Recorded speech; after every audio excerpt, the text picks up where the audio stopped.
All steel that we use is American made. How many frames do you guys produce in a day? I'm doing a little over 200 a day right now. We're very proud of the name of the BAL and the quality you see on the frame, so we're going to list it when we can. I mean, you see this a lot. When it's a robust, heavy equipment, they go to this because the wells break.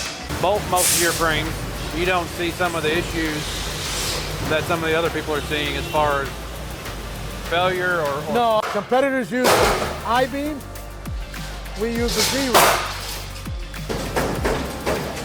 Wouldn't want to get your finger in that. No, I might. Well, it's going to look like that if you do. Hey guys, this is Jarrett, our next adventure. I'm here with Bobby Dotson.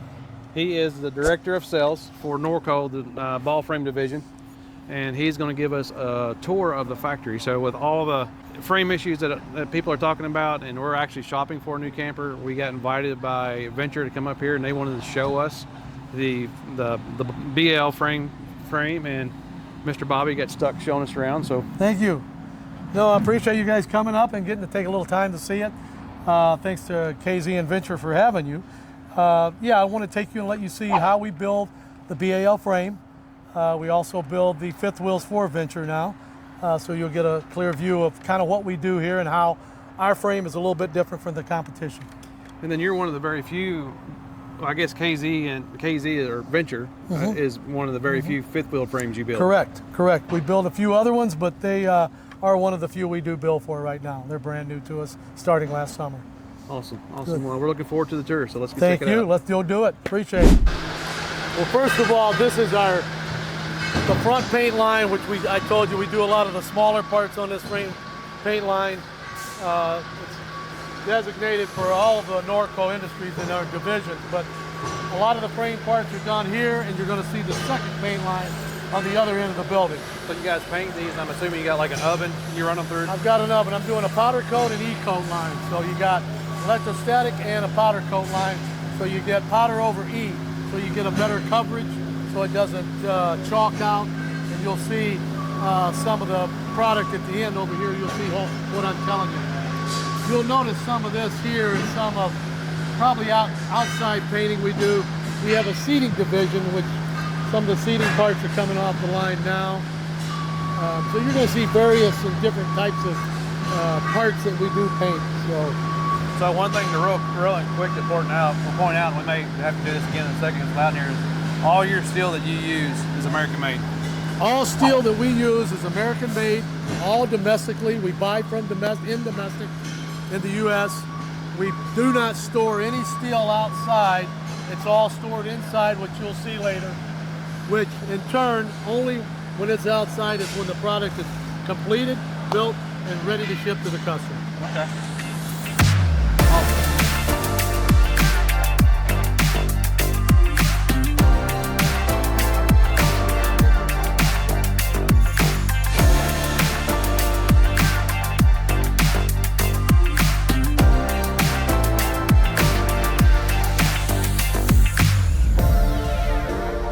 Everything's automated in the weld anyway. We do some hand welding, you'll notice, but everything is going to be automated. When we get around the corner, you'll see. Here's an A-frame that we've welded up, ready for paint, so we can paint on this end. The coupler, the chains, everything's attached. This is ready to be painted. We paint, every section is painted independently. So I don't paint one whole frame. I paint independent parts, and then they're put together. So, do most frame companies, do they weld with automation, or do they hand weld a lot of their stuff? Most of theirs is going to be a hand weld. So, if you're an I-beam frame, you're going to bring an I-beam in from the outside. You're going to cut it to the length you need. You're going to grind it, weld it, then paint it, and then ship it to the customer. That's a normal process. That's a normal process. When he says paint, it's the whole frame. That's the whole frame. It'll go into a dip process, or however they do their painting, depending on that I-beam customer. But when the way that you guys paint your frames in, you get a better coverage or better product, I guess? Well, you'll notice here, I'm painting bumpers right here. These are bumpers ready to go down to production, and they're all separately, separate bumper intended to be mounted onto the frame later. when it gets down to the end of the line. So So do- your do you- bumper horns, your bumpers, so all they got to do is be attached to the frame, which all the parts are individually painted. So I don't have to worry about any rust, you know, any corrosion that's going to be there. I will actually picture during sales training with them painting every single piece individually before it's put together is the fact that if you wanted to go park this on the beach in Gulf Shores, Alabama, this is not going to rust and corrode on you like a lot of things would if it's every single piece isn't painted. Well, you get the voids that don't get painted. Correct. When you put a part together and you know, attach it, and you go through a dip line, the part that you separate the parts, they're exposed. They didn't get painted. Here, every part's painted both sides. It's completely got coverage. Part of the production here, you see we bring in our tube. This is round tube legs for manual jacks, tongue jacks, leveling legs, anything with a round tube you'll notice up here. So that's brought in, as I said earlier, we don't store anything outside, whether it's tube, sheet, or coil. Everything is staged inside. Well, you get probably a better product that way. You're not dealing with surface rust and stuff when you try to paint it. I'm not having to worry about cleaning it once I get it in, even though we do wipe down and any oils or anything may be exposed in here, but you've got a clean, good steel. You're watching it, you know, individually people are in, before they handle it, they're looking at it, gauging it, watching it, seeing what they need. So you got hands on, you got good, clean steel basically inside. And that's where we want to keep And then most of your frames are bolted. Most all my frames, 90% of my frames are bolted, yes. We do some weld. You'll see down at the other end of the line. Smaller frames like Venture has a few models that we do weld, you know, welded only. But even on your welded frames, they're not hand welded, they're automated. That's done on we'll automated. have some hand weld to those. Okay. We will, yes. Okay. There is some, yes. But most of your welding is automated. Most of my weld, as you'll see when we get around the corner, all automation. Okay. That's kind of what we're kind of focusing on and going towards in the last few years. Okay. For various reasons, but one, you're going to get a cleaner and a better product. Sure.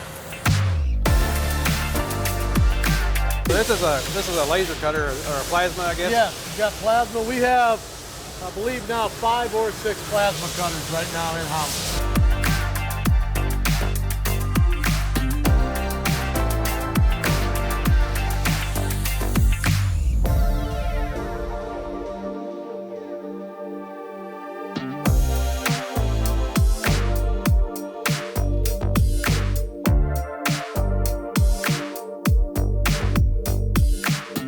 You'll notice like a robotic weld here. So if we can step over here, I can kind of show you how they're going to stage it when we go around a corner, how they set these in, and how they prep them so that they can do multiple A-frames at a time.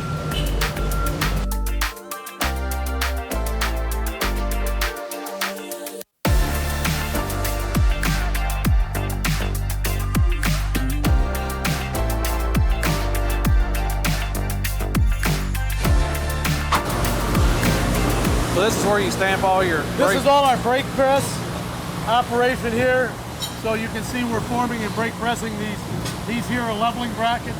They go on the sides, like for your fifth wheel, you'll have leveling on the back. That's a leveling leg that would be on the side where, where the legs would come down and drop. So they're doing a lot of the braking and the bending.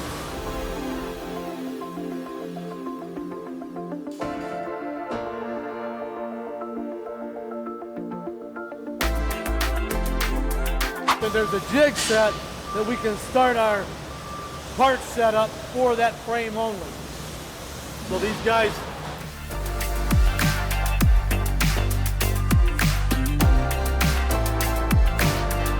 it's a different setup. As you notice how they finish this off, this is the jig here where they're setting their channels into the jig.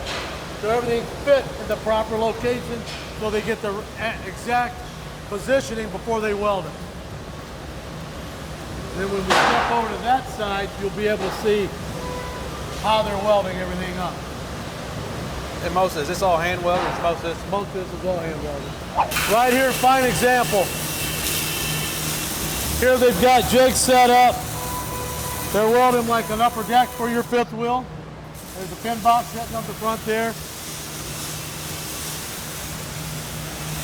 How much wire do you guys go through? Massive amount of wire, yes.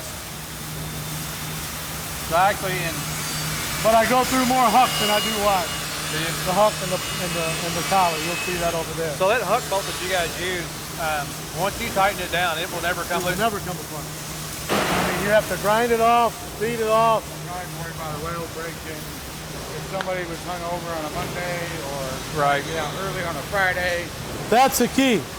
Bolt most of your frames, you don't see some of the issues that some of the other people are seeing as far as failure or No, I mean, flex or you'll notice when this is designed and set up from engineer to engineer, from the OEM engineer to our engineers, and they collaborate on exactly what you want as a customer.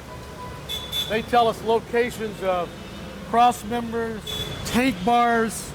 Every hole is then put in this rails, so all those positioning of the tank bars, the cross members, the outriggers, everything has its position where they wanted it. Now, we both work hand in hand to make sure they're at the ideal place to put them. We might suggest something, the customer might have to change a little bit, but overall, you're going to get the same frame every time.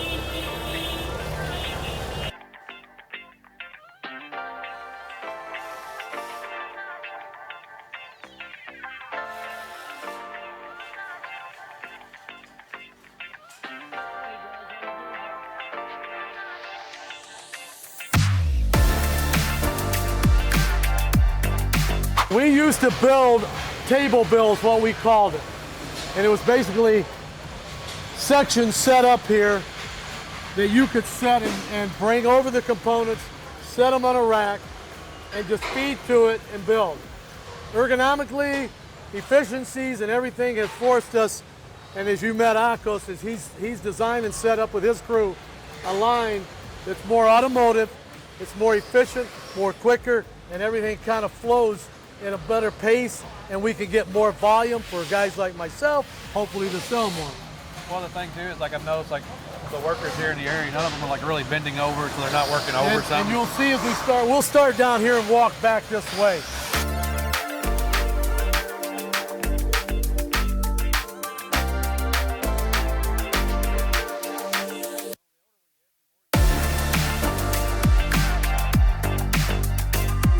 Start off here, and I'm kind of giving it to you backwards because material would be fed from around that corner into the front part of that station as you're seeing the rail coming down now. So each rail is fed in, and we can come up.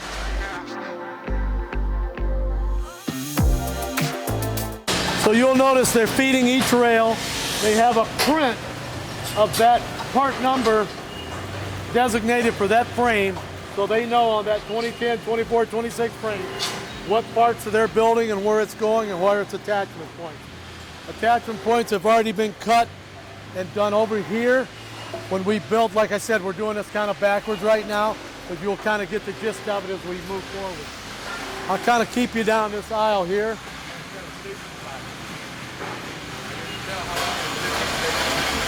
You notice how she transfers it? She's just hand rolling it. It's not picking and trying to, you know, destroy a back or an arm or a shoulder. Yeah, you're basically trying to make give your workers a good experience, essentially, that, you know, they want to come back to work. It does really, because they know, you know, yeah, it's, you know, it's work, but again, they're not lifting and pulling and they're not all bent over and, you know, trying to hold steel up forever. And you notice how the rails are coming down the line. So we're feeding them to the end of the line. You're going to see a finished product. So these frame rolls, essentially, they're going to start getting closer and closer until they... Yeah, right now I'm feeding the main rails. I'm attaching all main rails together. You haven't seen an A-frame or a bumper yet until we get down and get across. He's attaching the axle hanger right now, which this axle hanger is hucked on. Most of any competition welds their axle hangers on. This is a hucked on axle hanger. So you're going to get a defined location, which is exactly the same from frame to frame to frame. It's not, you know, where they're trying to bump it an inch or bump it back. I mean, on a welded, you're not going to get exact.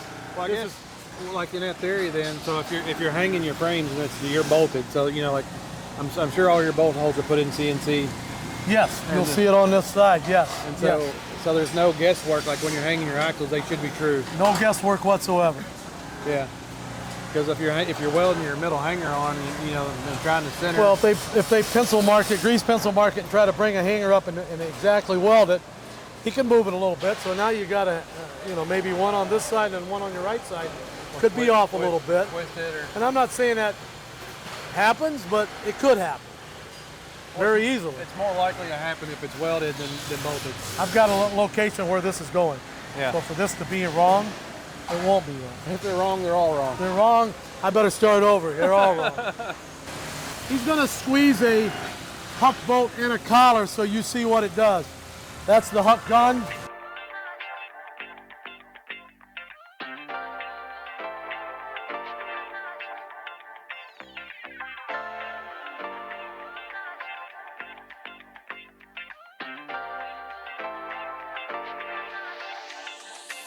That's what it looks like once it's cramped. Sure. Yeah. And so this is essentially like the old automotive rivets. It is. Like what you see on like the old frames and stuff. So to separate They this. use these on large trucks, trash, yeah, airplanes, trains. I mean, you see this a lot. When it's a robust, heavy equipment, they go to this because the welds break. They're fatigued. Thank you. Well, I like the idea of this because, like, there's really no failure that you're going to have with that. There is no failure. For a weld, I mean, you know, I went to vocational school and took welding. And so, you know, we'd always do the same thing, yeah. We'd do like bend tests and x-rays, and you never would. You got to worry about it, you know, your penetration, you know, your heat. There's so many variables there on a weld. Or you get into a thing of like, you just got something else on your mind. Yep. And this is how good did you weld it? Right. How strong is that weld? And I guess the thing that is, it's like using things like this and not welding. Because too, like if you store your metal outside and you don't clean your edges, got it. Yeah. You're not going to get as good a weld. Clean your edges. Yeah. This is a cutout for an in-frame slide, and I'll show you what the in-frame parts look like. So I don't know, on your fifth wheel you'll have an in-frame slide. The one, your fifth wheel I keep mentioning. It's a rack and pinion basically. Here was an easy example on an outrigger when you were mentioning location. So they were looking at their screen, they knew exactly what holes they were putting these in. So you got X amount, you know, from the print, tells you how many outriggers you have on this frame, this particular frame. And then everything again, like all your outriggers are stamped here. You guys make all your parts. Everything you see so far has been built right here in house. Yes. Okay.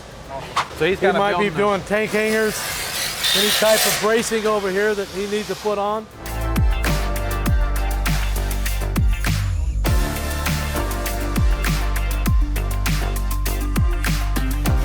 So once we get it from the rail section and make the turn here, then we'll walk around this corner and you'll see where we started, where they've got actually starting to make it look like a true frame. You're going to see the A-frames, the bumpers, anything on the interior side of it, cross members, so you just, at this rod point, angles. you've thrown in enough braces to kind of like make it somewhat hold its shape that you can move it. Well, that plus you got tank hangers for your tanks. You know, your freshwater, gray tank, black tanks. Now that we've made this turn, see, because he just put in fresh tank bars right there. Okay. So there are so many that the customer asked for. There might be some that are sent separately, that once you get to the dealer, the OE, he puts his tank in. He might have one that we ship separate. He throws in to put the end of that tank so it holds that tank in place. One thing I've noticed with like your Huck bolts that I was noticing like was walking through your frame is even though you've got this bolted together, Well, you're using a bolt system, it keeps it flush. Yeah, and what we do here, that's a different one than she made you. Right. This bolt is so that when it's something set down on here, you don't get that bump on the floor. Less creaky. So yes, and you don't. You're right, but there's a different look than that one here. Yeah, it's got a rounded head. That's flat and that's got a rounded head. Yes. Countertop. And in certain situations, we might have to turn a Huck bolt on the inside to the outside, depending on how we get the gun can be positioned, but might be a reason because of the manufacturer might have something extra going back there, an accessory that end of that Huck gets in the way. So you see where the A-frame is underneath the rails, so they call that in the industry an underslung frame. Otherwise, you have the A-frame going through the frame. You'll see some more of those up front. Is that just customer preference then? Yes. No, one's not better than the other? Depending on the height, probably, of the rail itself. I mean, you're looking at a pretty tall rail right there. Oh, it's probably 14 inches. That's probably 12. Everything done in-house. So right here is an outrigger, which is the same as you see all the way down. So are these painted or powder coated? We paint these. Okay. Yep. Do y'all do much powder coating? Yeah, oh yeah. Powder coat, E-coat, yep. When I was mentioning the in-frame slide, it goes through those side of the rail over there, right here. That's what we're talking about. This is your rack and pinion? That's my rack. And I've seen this is on our camper. Here it is right here. So this goes to that? Yes, and you'll see the two spots on the other side and this side that goes through. Thought he was getting ready to throw one. Sorry. Maybe not. Oh, right here he is. We also make a tire carrier. So that location is designated by the manufacturer, wherever he can place it. You got your rod and angles that we make here also, that structure the frame. So depending on the size of the rod and angle we need, you see a tall one, you see a smaller, shorter one here. And so this is this screwed? That's welded. That's welded. Oh yeah, yeah. All right. So that's his room bar on the other side that he's messing with. So that's what's gonna bring. This is gonna drive that slide room in and out. So it's just the one motor on each? Yep, yep. That's a lot of bolts. It's a lot of bolts. Accessory hitch, if needed. 300 pounds? 250, 2 or 250, depending. That one's a little beefier, so it could be more.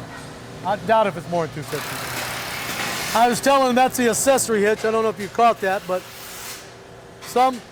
we're seeing more and more of the customers leaning that way for a little extra capacity. We build Put your bikes there. We build what we call a gear rack. It's just basically a rack on the back.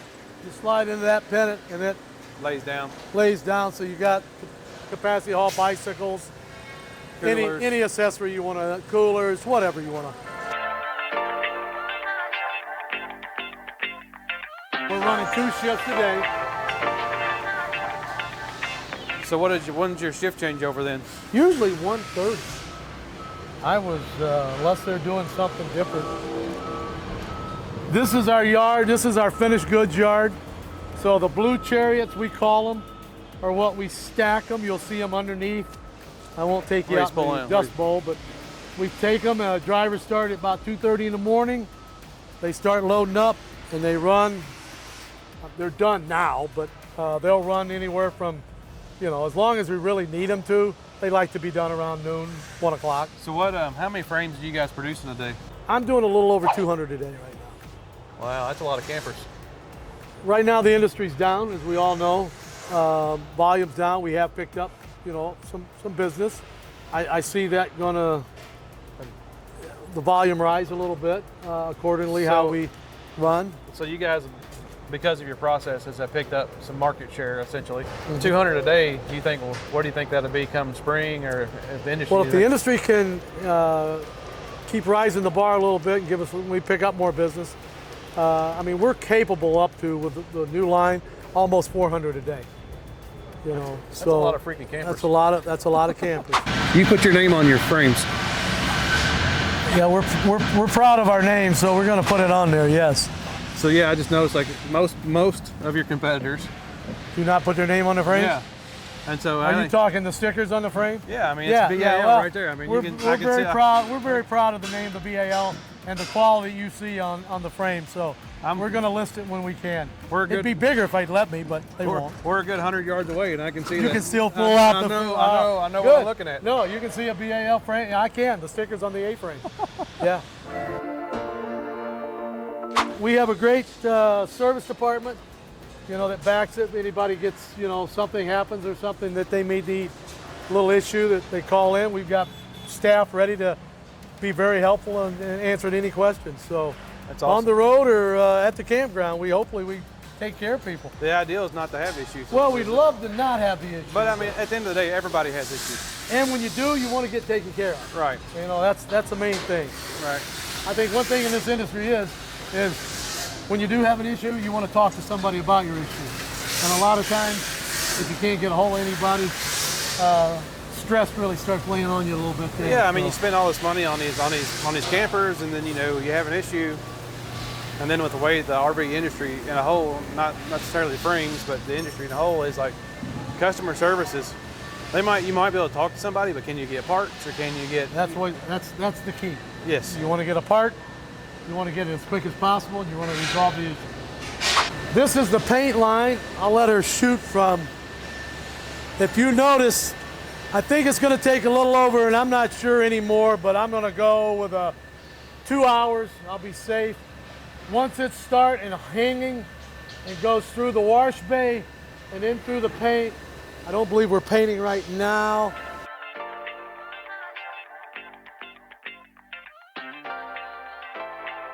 No, it'll come out of the wash bay. Those doors will open. It's then brought across the monorail system, and here's where it's getting baked right here.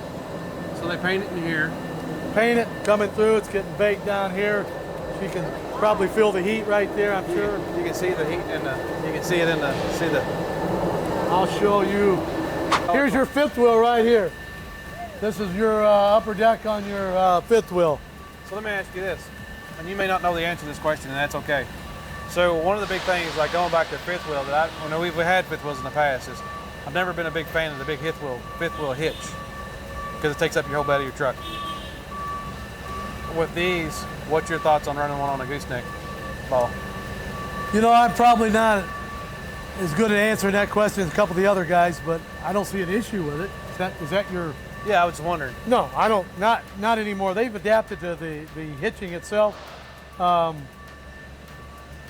anything, for the suppliers that are doing these, the more rides, some of the Dimcos that are coming out with these nowadays, they're phenomenal. Okay. Here you're seeing, again, this is staging it. They're off now, and there's nothing down there paint. You saw the end results of the paint. Here's all your rails. These are axle sections you're seeing here. Now these are welded. Yep.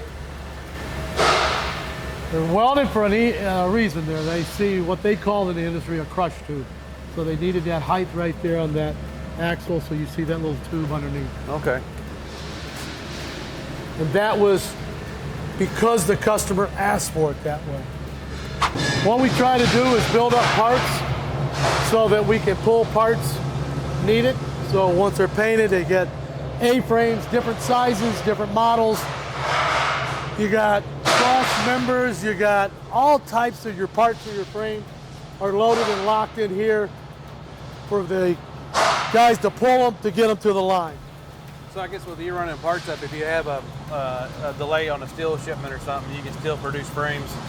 Yeah, I mean we order out quite far. I mean we're 6 months out probably on steel. Okay. So we have contracts in steel. We'll keep going. Y'all buy from Alro? We will buy from Alro. Yeah, buy a lot out of Ohio, Chicago. I'm not really even sure where they are, but it's all domestic. Everything we buy.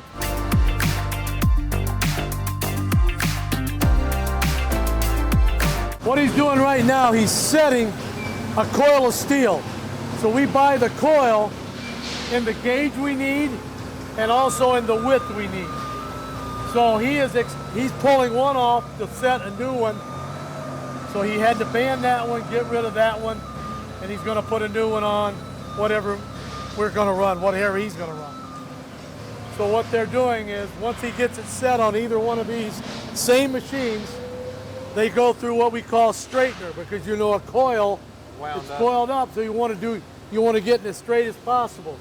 So as we come on through here, it'll take him a while to do that. And as you notice, there's coils, some of the coils sitting there on the floor, but everything has a designated number, name, where that size coil needs to be put. And this come off of here as it's straightened now.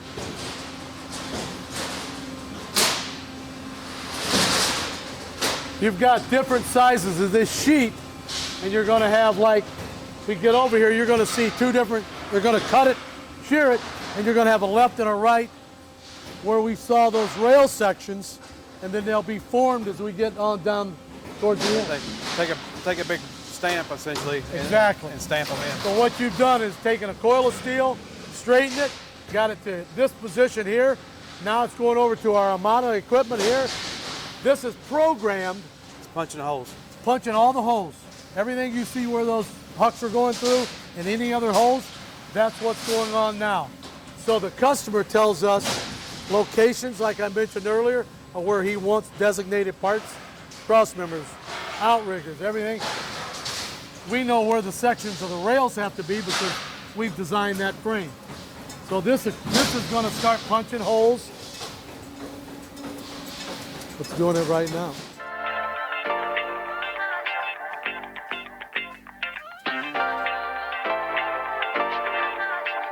If it's programmed properly, which normally it is, everything's the same. Yeah. You're not going to mess this up.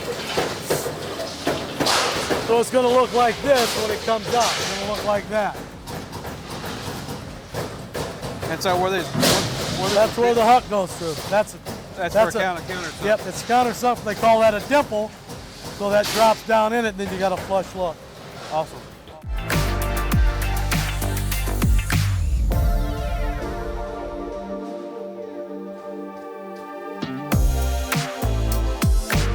So what he did here is shearing that off. You saw he starts off with a big piece. He's basically cutting that and making it two. What's up, bud?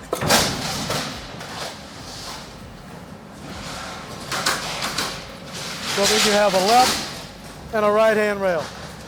All right. Your others are falling down here on the bottom.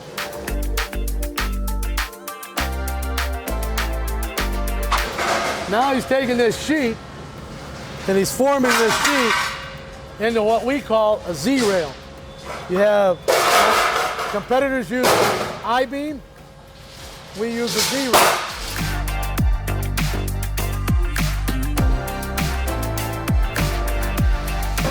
And so now it's kind of what it looks like now. And now this is ready for paint. This will then be taken off. They'll put them hang them on the racks. The racks will be transported to the paint line. It'll be painted. Goes out that door to production. Production will build them. Goes back out to the yard, stacked, and then out to the yard, then to the manufacturer. Awesome. So nothing, as I stated when we first started, no steel ever saw the outside until we got it completely finished and painted. Then they might see the element. Until then, it's the way we want it. Hi, buddy, how are you? Doing all right? Keep it up.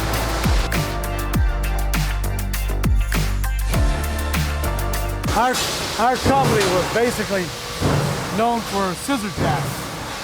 A manual scissor jack you see on all four corners. Right. That's kind of where this all started. Okay. We've ballooned this in the last 20 years from scissor jacks to frames to slide out. Anything that you can get on a rolling platform, we're trying to put on that frame. We can, if it can go on it, we'd like to put it on there.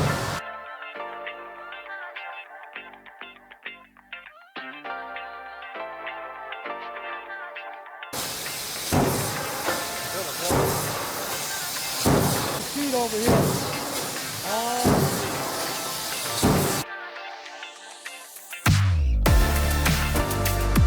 So, Mr. Bobby was awesome enough to show us around. Thank you. We got the 25-cent tour, not the nickel tour. No, I gave you a 25-cent tour today, yeah. And so, super impressed with BAL. Thank you. A family-owned company. It's Family owned.